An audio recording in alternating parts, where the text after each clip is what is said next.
Hai semuanya, pernah nggak ngebayangin diri sendiri 20 tahun dari sekarang, lagi duduk santai di teras rumah sambil nyeruput kopi pagi, lalu di saat itu tiba-tiba muncul satu pikiran penyesalan. Coba dulu aku nggak ngelakuin itu sama duit aku. Nah, sayangnya, pikiran semacam ini nggak jarang datangnya telat.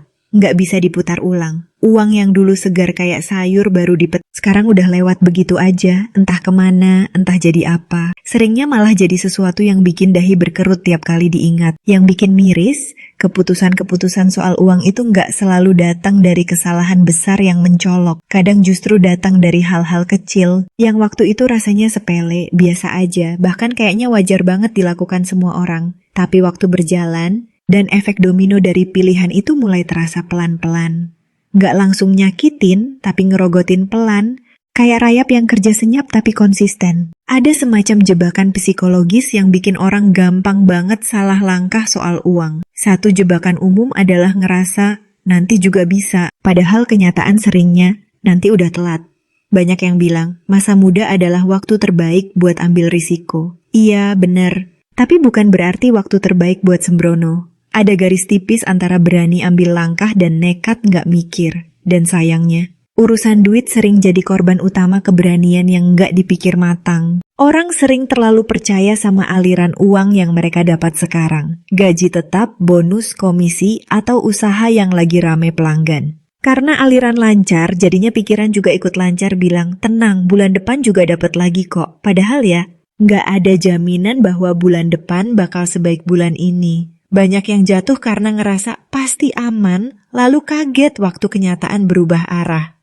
Kebiasaan hidup di atas kemampuan juga termasuk bom waktu. Mungkin sekarang masih bisa bayar cicilan, masih bisa jajan tiap weekend, masih bisa staycation sambil upload Instastory. Tapi semua itu kadang nyisain jejak keuangan yang baru ketahuan efeknya setelah beberapa tahun. Tahu-tahu tagihan kartu kredit udah setinggi gunung dan gak bisa lagi dikejar sama kemampuan bayar yang segitu-gitu aja.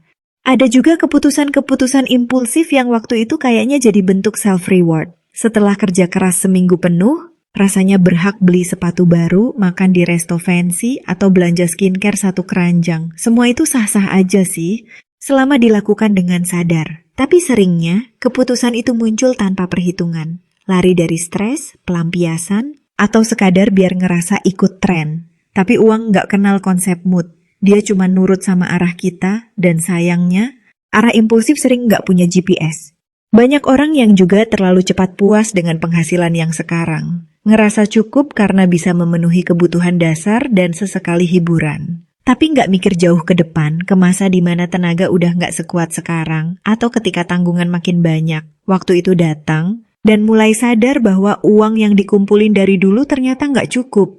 Keputusan buat nggak ngejar peningkatan penghasilan bisa jadi penyesalan yang pahit, apalagi kalau alasan dibaliknya cuma karena malas keluar dari zona nyaman. Punya uang dan nggak belajar cara mengelolanya juga termasuk keputusan yang sering disesali. Banyak yang ngerasa asal bisa nabung berarti udah aman. Padahal, uang itu bukan cuma soal disimpan, tapi juga soal digerakkan dengan cerdas. Nggak belajar tentang investasi, nggak ngerti konsep inflasi, atau nggak tahu perbedaan antara aset dan liabilitas, bisa bikin seseorang kerja keras bertahun-tahun tapi nggak pernah benar-benar kaya. Giliran ada temen yang dulunya sama-sama dari titik nol, tapi sekarang udah punya properti, portofolio saham, atau bisnis yang jalan sendiri, barulah muncul rasa sesal. Kenapa aku dulu nggak belajar juga ya? Ada pula keputusan buat selalu ngikut orang lain. Gaya hidup yang dibentuk bukan dari kebutuhan pribadi, tapi dari standar sosial yang dikira wajib diikuti. Padahal tiap orang punya peta perjalanan hidup sendiri. Tapi karena ingin diterima, atau takut dianggap nggak gaul, akhirnya uang terus dipakai buat nyamain langkah orang lain, bukan buat mencapai tujuan sendiri. Ujung-ujungnya, kantong bolong dan arah hidup pun jadi kabur. Nggak punya dana darurat juga termasuk keputusan yang suka disesali belakangan. Semua kelihatan baik-baik aja sampai tiba-tiba terjadi sesuatu yang di luar kendali. Sakit, kehilangan pekerjaan, kecelakaan, atau kebutuhan keluarga mendesak. Saat itu, barulah sadar pentingnya punya pegangan. Dan yang bikin lebih nyesek, kadang uang buat dana darurat itu dulunya ada, cuman udah keburu dipakai buat hal yang sebenarnya nggak krusial. Hal lain yang bikin penyesalan besar datang adalah percaya terlalu cepat sama tawaran-tawaran cepat kaya.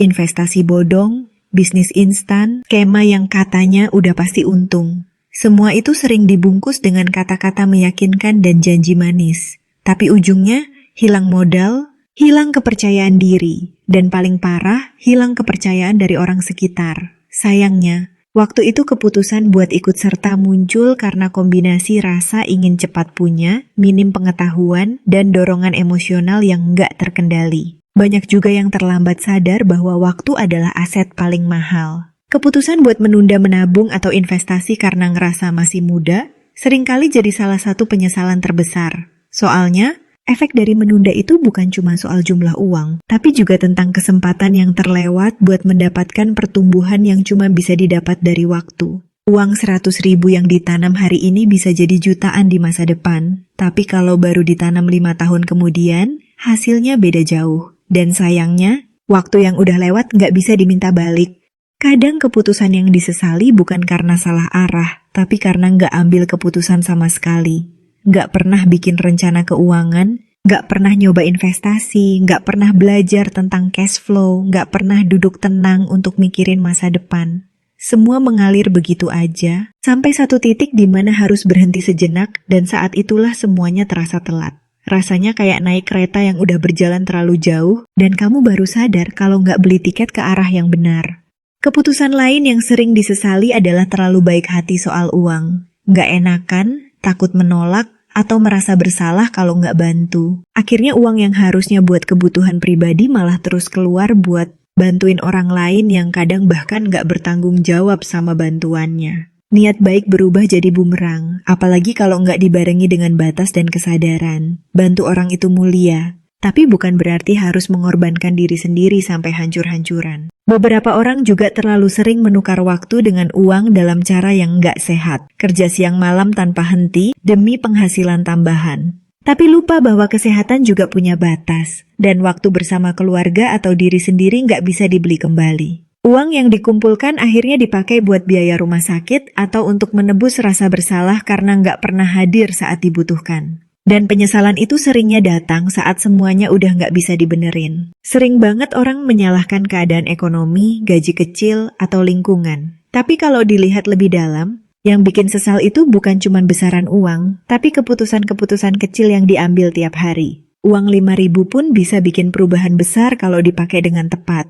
Tapi kalau terus dipakai tanpa mikir, meski dapat gaji puluhan juta pun bisa habis tanpa bekas.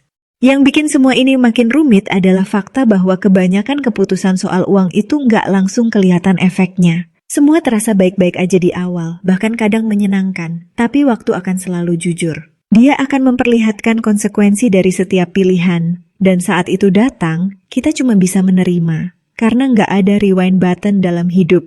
Kalau dipikir-pikir sebenarnya bukan uangnya yang salah, uang itu netral, nggak punya niat jahat, nggak pilih kasih. Dia cuma nurut ke arah yang kita tentukan. Yang sering bikin salah arah adalah kurangnya kesadaran, kurangnya pengetahuan, dan terlalu banyak ikut-ikutan tanpa mikir. Tapi hal baiknya adalah, belum semuanya terlambat. Penyesalan itu bisa dicegah kalau kita mulai sadar sekarang. Nggak harus langsung ngerti semuanya, tapi cukup punya niat buat belajar dan mulai. Satu keputusan kecil hari ini bisa jadi pembeda besar di masa depan. Dan yang lebih penting dari segalanya, jangan sampai kita jadi versi diri sendiri di masa depan yang duduk termenung sambil bilang, andai aja dulu, aku lebih mikir panjang. Jadi kalau hari ini masih punya kesempatan buat mikir ulang soal keputusan keuangan, lakukan. Mending mikir sekarang dan ambil langkah kecil, daripada nanti menyesal dengan langkah-langkah besar yang salah arah. Karena pada akhirnya, keputusan hari ini adalah fondasi dari kehidupan yang akan kita jalani nanti. Dan semoga ketika masa depan itu datang, kita bisa duduk tenang sambil senyum kecil. Bukan karena nggak pernah salah, tapi karena udah belajar dari tiap langkah dan berani memperbaikinya tepat waktu. Semoga video ini bermanfaat. See you di next video.